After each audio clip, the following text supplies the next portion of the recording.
I just want to say to you, and then I'm going to wrap this up quickly. My fear is that you're not addressing the issue. The issue is the reason we love Nelson Mandela is because he made a deal with the white elites, the power structures, the De Beers, the Oppenheimers, to remain in power, and he wouldn't touch their wealth, he wouldn't share their wealth, and that's why we in England love him, because the press tells us to. He betrayed the people of South Africa. And I'm frightened that unless you actually address the fact that the laws of South Africa doesn't make the corporations share the wealth as the Freedom Charter of 56 demands, my fear is nothing will change.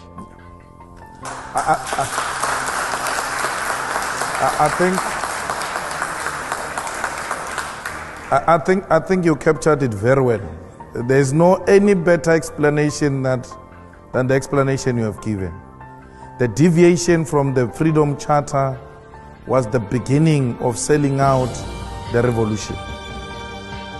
But why did Nelson Mandela sell out the Freedom Charter?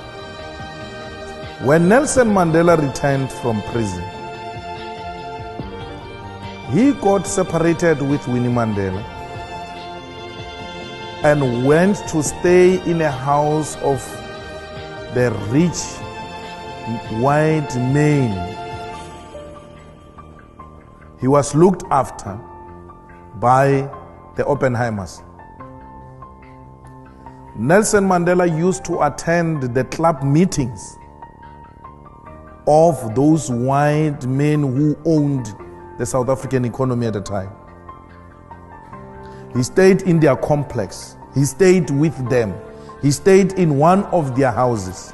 They had access to him 24 hours. And they told him that what he represents will not be achieved. And then that's when he turned against himself. Because the Nelson we are celebrating now is not the Nelson we celebrated before prison and during prison.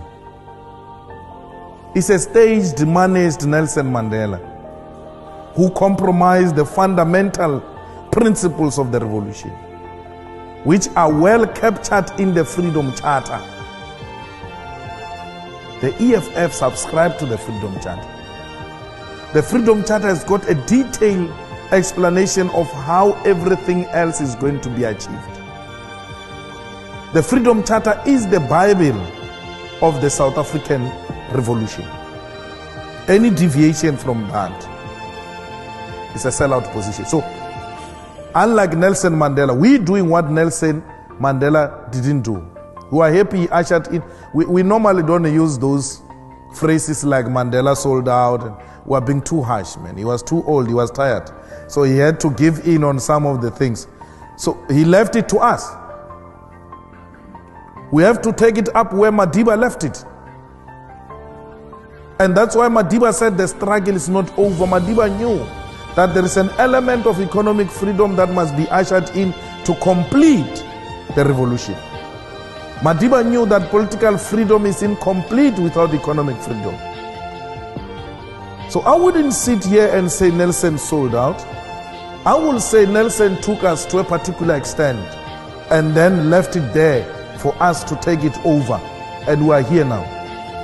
We don't say to Oppenheimer, this will happen, this will not happen. No. We come to Oxford University and Oxford Union and tell you what we tell Africans and what we tell everybody everywhere. The message is the same. We want